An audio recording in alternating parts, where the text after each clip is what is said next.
Hello guys, bumalik nga pala ako dito sa opisina. Tingnan nyo naman, ang taas-taas pa ng aking inaakyat pero exercise na rin yon sa aking paa. Hindi ko na kailangang magbayad pa at magpa-therapy. Ito na nga, exercise na ito, yung akyat baba dito sa taas. At ito nga guys, kaninang umaga, si nanay pala lumabas dahil nga naubusan kami ng itlog na paborito ng kanyang alaga. Every morning po talaga pinagluluto niya yan ng kanyang itlog sa araw-araw guys. Talagang paborito na ng bulinggit namin yung itlog at hindi na mabuo yung araw ng walang itlog. Medyo malayo pa nga yan yung binilhan ni nanay kasi guys, yung tindahan na binibilhan lagi nila sarado pa, parang alas 8 pa yun siya nag-open. Isakto naman kagabi, medyo late na akong umuwi, kaya yan guys, at hindi kami nakabili kaagad ng itlog. Nakalimutan ko rin, saka na namin nakita kanina nung magluluto na siya. Kaya no choice, kailangan lumabas at maglakad dahil nga hindi rin siya marunong guys magmotor at baka mamaya kumapano pa. At ito namang daily routine niya, hindi talaga makalimutan. Tayo guys, maglalaban na naman tayo sa ating nalalabhan. Ay tulog ang ating alaga. Tingnan nyo naman guys, lalabhan.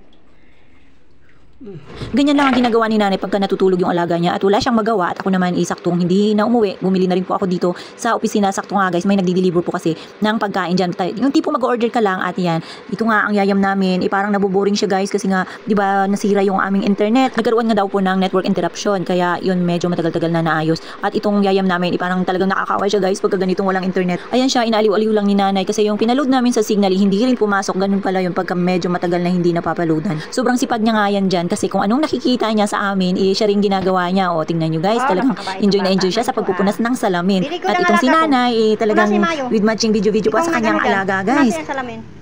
Wow, ganda. At ito nga kanina, dito ako pumunta para magbayad ng aming kuryente. Ay sobrang init guys. Alam nyo ba, sobrang layo pa ng aking pinila. Pero nagtiyaga ako dahil nga guys, mas marami ring tao doon sa loob na pumipila. Kaya nag-drive-thru na lang ako. Akala ko nga guys, mabilis lang. Ito, inabot na tayo. Hindi ko nga alam kung oras na ito yung pinipila natin. At habang nakapila nga ako dito, talagang napansin ko, sobrang haba pa ng pila. Alam nyo ba kanina, nanggaling pa ako doon sa kabila. At ngayon, hanggang ngayon, nakapila pa rin ako.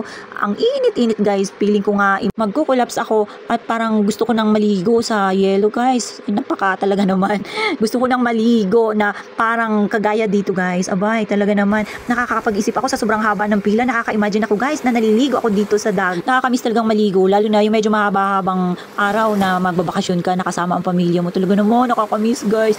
Pero tama na muna yan yung pag-i-imagine natin. Babalik na tayo dito guys dahil nga hindi pa tapos ang ating pasok sa buong maghapon. Kaya ito na, nagmamadali na po ako. Alam ko naman na hinahanap na tayo doon sa taas. Missing in action na ang ating pagkatao at talagang sanay na ako guys mag-akyat baba dito sa building na ito. At ito na naman, umaga tanghali. Yan guys ang aking ginagawa. O diba? Parang wala lang, parang hindi tayo inupirahan at sakto naman na talagang exercise na lang natin to sa araw-araw. Buti na nga lang, nagkakaroon tayo ng pahinga every weekend guys. So paano ba yan guys? Nandito na ako sa 3rd floor at ako ipapasok muna sa aming opisina dahil nga hindi pa tapos ang araw. Magtatrabaho pa rin ako guys. Bye-bye muna.